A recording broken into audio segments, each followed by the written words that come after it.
legalizefreedom.com. Why are we here? Where do we come from? Where are we going? From the nature of reality to the future of humanity. Listen without limits. Unchain your brain. Change your thinking. Change your life. legalizefreedom.com.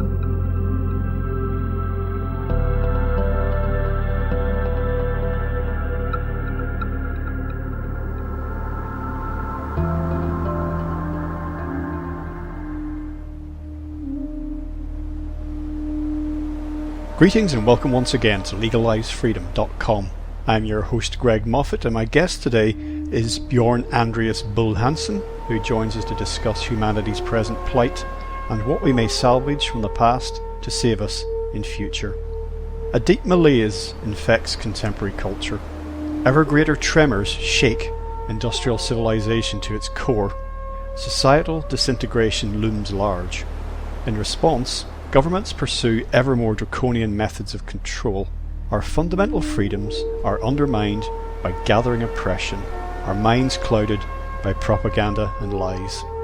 All of these are symptoms of a shattered psyche, a disconnection from the natural world and the vast web of life, and a disenchanted view of the cosmos. If we are to survive and thrive in future, we must remember what we have forgotten, and with humility, understand how much we still have to learn. Hello and welcome, Bjorn, and thank you so much for joining us today on legalizefreedom.com. Well, thank you for having me. Now, today, Bjorn, we're going to be talking about your writing work and also your passion for the great outdoors, amongst other things. Before we jump into that, for listeners who are not aware of what you do, just give us a little potted bio about your career and your work in general. Yeah, well, I'm a novelist, and I have written, I think I'm actually writing on my 20th novel right now. Not right in this moment, but yeah.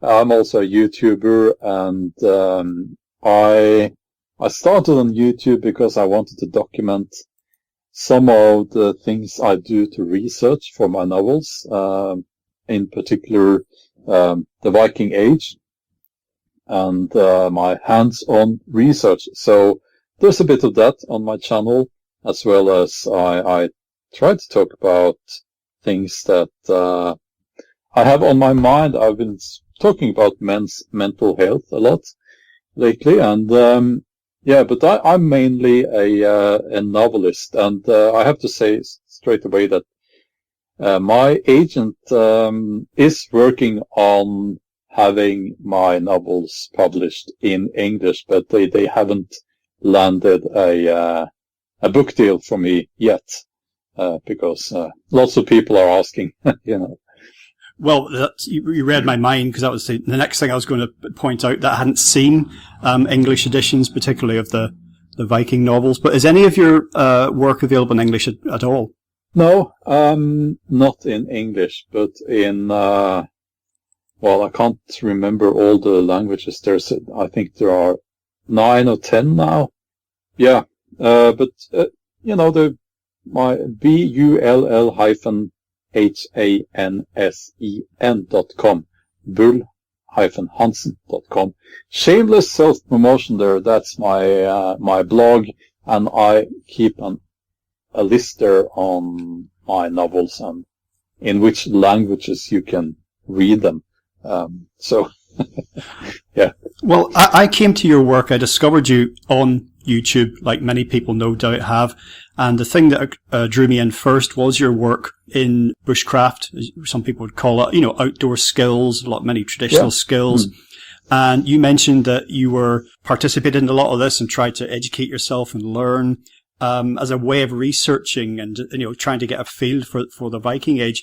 So did the interest in the outdoors predate your writing about Viking culture, or was it the other way around, or were they always kind of twin threads of interest in your life? Well, I think I was interested in the Viking. I know I was interested in the Viking Age long before I was allowed to go out camping in the woods, because my parents tell me that when I was a little boy, I would play with swords and things like that. Not real swords, but even though that was in the 70s in Norway, but no, I've always been very fascinated by the Viking Age. So the outdoors that came a little bit later through, the Boy Scouts and things like that.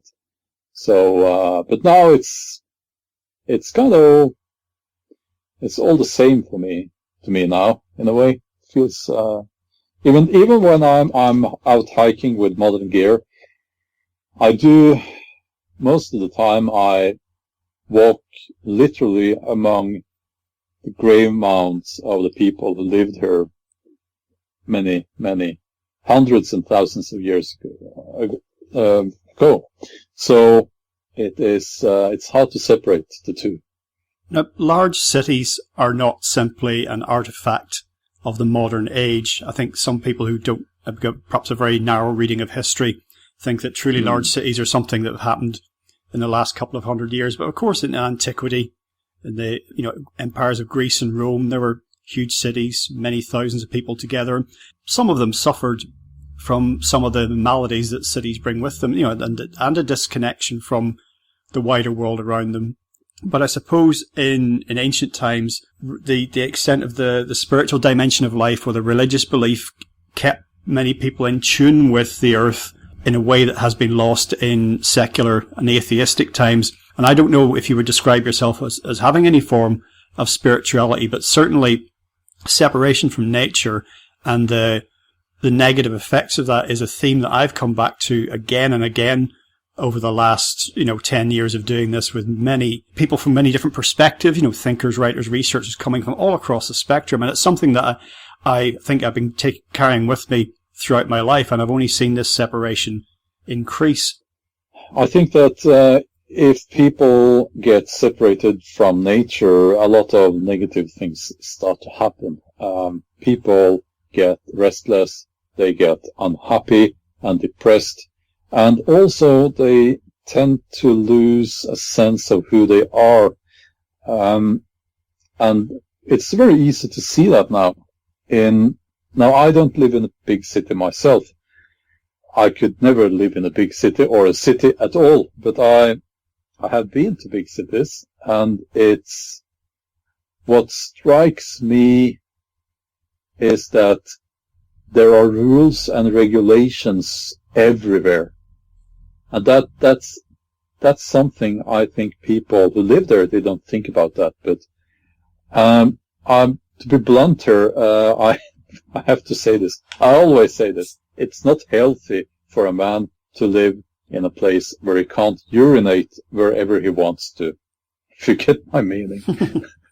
By that I mean that obviously you can't do that in a big city. Although I was in Los Angeles, and to judge from the smell, if people have got to go, they've got to go.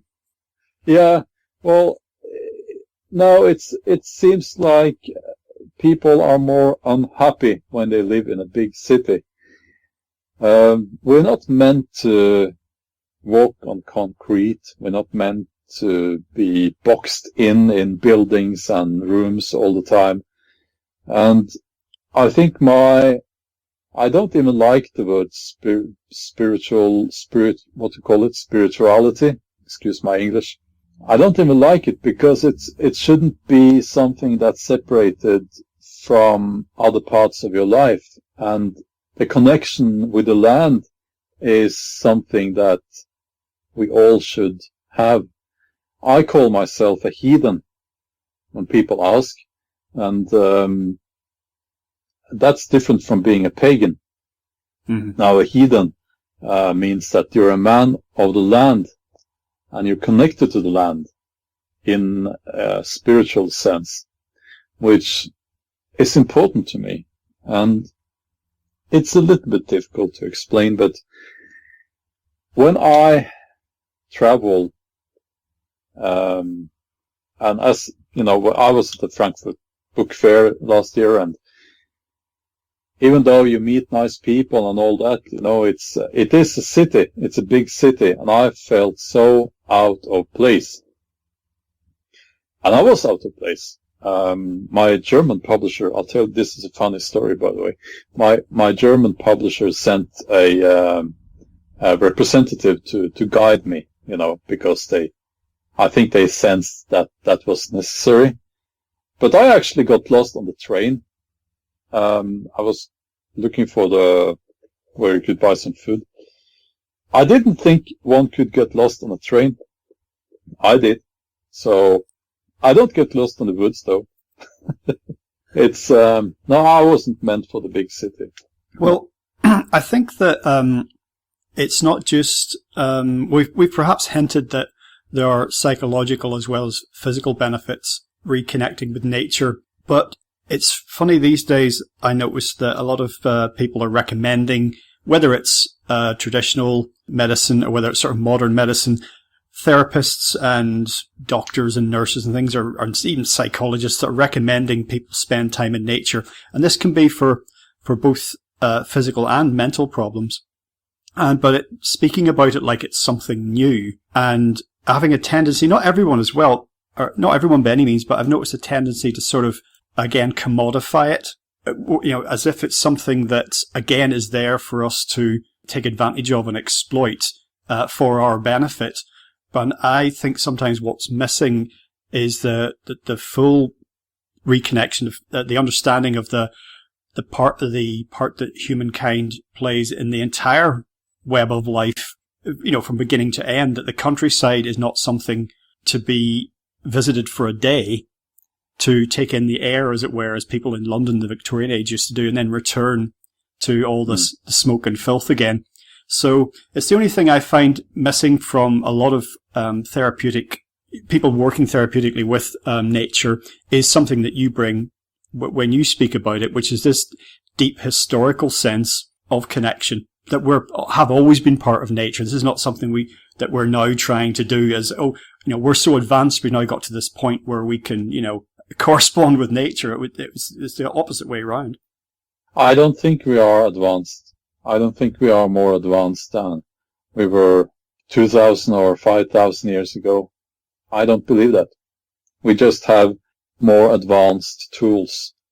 Yeah, in fact, you could argue that the idea of progress, as we currently view it, has been down a blind alley, really. And if you take that with like evolution, it's almost like it's sure. You know, it's a branch off of evolution that was a wrong turn, and that the progress that we haven't made has been within ourselves, because we find ourselves now very bereft, don't we, in the early 21st century, very lost and confused about questions of meaning and purpose, because we have lost this connection. And finally, I think now that the systems on which so many of us depend, industrial systems, you know, economic systems are under threat and in some cases crumbling, that we're being forced to look ourselves in the eye in that respect and understand that a lot of the progress that we made has been illusory, and what we've actually been trying to do in many ways is escape from ourselves. Yeah, well, as I said, I don't think we have advanced a lot mentally nor physically. I read somewhere that the reason why we still have back problems, like, you know, you have a pain in the back and you can get a prolapse in your lower back, for instance, or your neck.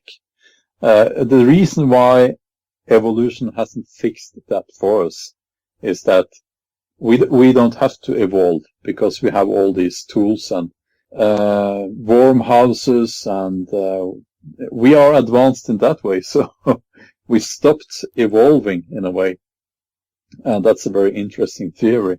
Yeah. So when I talk about mental health, I tend to look at us as part of a much broader picture, and I draw upon the literature from hundreds of years back, the Håvamål, and for instance, the wisdom of the Håvamål, and other almost, religious, not religious, but ancient books. And I find that there are these eternal truths, right? That we can actually trust. It's always been like this. So we can trust that to be true. So I don't think things are very complicated necessarily when it comes to mental health. We used to talk about that. We have a few things that we need, and when those are missing, we get unhappy and depressed. So do you feel I don't know if this is something you've ever addressed or thought about, but I do feel that there's some kind of natural teleology, some kind of natural drive to life on Earth, that it's striving towards something. All life on Earth is. And we may be in some ways the most sentient beings on the Earth at the moment. We can maybe include dolphins and whales in that as well. But so we may sense that we're striving towards something, but we don't know what it is. But maybe nature itself doesn't know, but it's like something like a green shoot growing out of the ground. It's reaching towards the light. Perhaps we have, over time, come to, again, be disconnected from that. It is something that a lot of ancient teachings, mystery traditions, all the main religions actually talk about, this drive, this evolutionary sort of drive.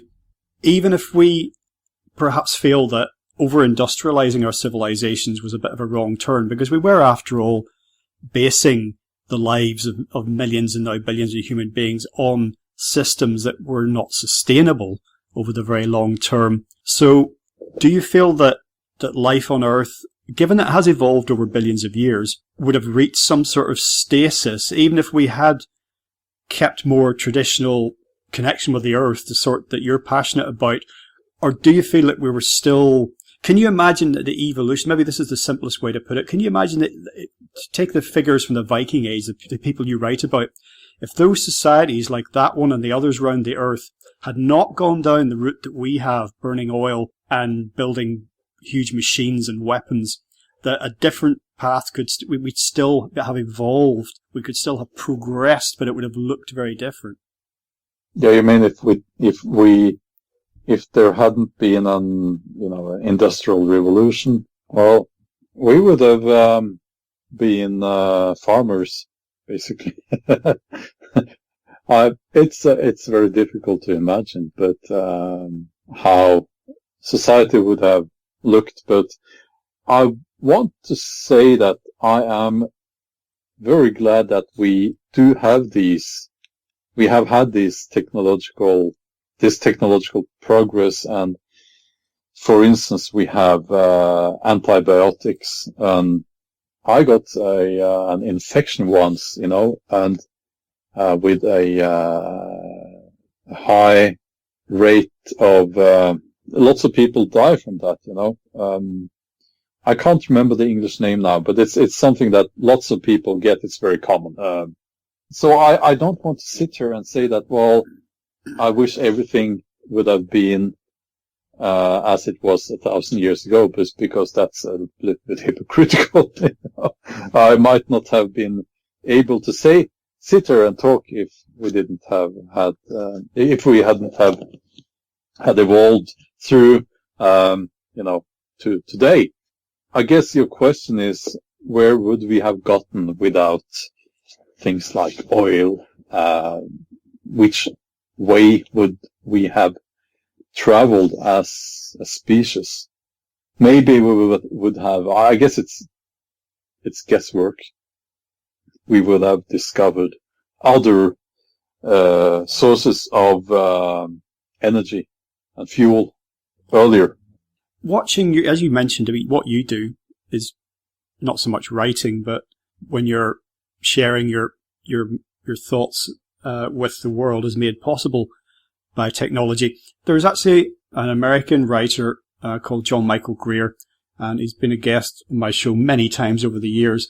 And in one of his books called The Ecotechnic Future, he sets out a vision for a future human society with the best of traditional technology, traditional skills, augmented and melded with the best that we can salvage from what we have now, that what will be sustainable 100 years from now, 200 years from now, because there's no guarantee we're going to have an internet, even a century from now. We might look different. So that's a vision for our human societies that resonated with me. We're clearly at a point, I don't think, where we can keep churning through the Earth's resources and having more. I don't think it's possible for every human being. It's very easy. I have to interrupt you there. Yeah, it's go very ahead. Easy. It's very easy to predict where we are going when it comes to energy and where should we get the energy. That's nuclear power.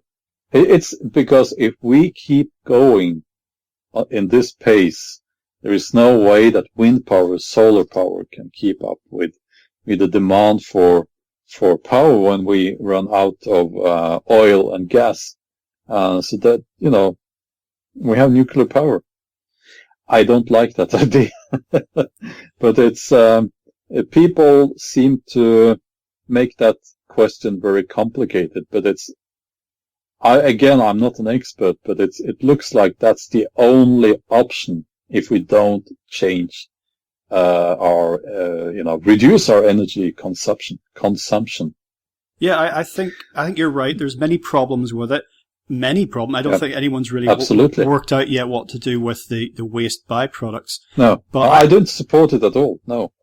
But I think you're right. I think for people who are saying, I think you're right that we cannot have energy at the level we currently have it using green and renewable technology. I don't think it's possible. For one thing, all of the wind and solar and everything else depends on fossil fuels for their manufacture and maintenance. That's the main reason.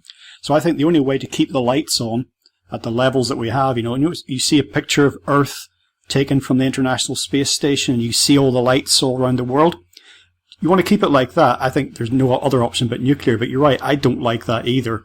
So I think something like renewable technologies, wind, solar, wave, etc., but on a much smaller scale and crucially more localized, because I don't know if you have any technology like this at your home or if you know anybody who does, but solar panels to power a city, not so useful, but solar panel on your roof to heat your water is very useful. Yes. I am planning to go off grid, and it's not going to happen this year or next year, but that's the goal. And this is Norway, so it's going to take some effort, especially in winter. But I'm going to cut not manually the cord to the power grid. And there are two reasons for that, because I'm not so it's not idealistic that I have reasons behind that, but it's mostly because I want my independence. And that's a bit extreme for most people, but also it's because I want to prove that it's actually possible and it's much more environmentally friendly to do it like that. And I know other people who are doing it in Norway. It's possible. It's very possible. So that's a goal for me. Just want to say that. Well, you mentioned independence there. Who wouldn't want that? But I think since the big industrial civilization, the big industrial societies and systems which began to be challenged in the late 20th century into the early 21st, there's been more and more a tendency to control from governments and other organizations, because I think that many people, it doesn't take a genius, but I think many people at the top can see big problems coming down the line, and they're very concerned about unruly breakdown in societies. So I think step by step there's been an effort to, and some of this may be well intentioned, there's been an effort to get more of a control grid around particularly big societal centres and heavily populated nations, so that as things become more challenging, they already have the mechanisms to try and stop collapse. That concludes part 1 of our interview. Part 2 will be available soon in the subscribers area at legalizefreedom.com. legalizefreedom.com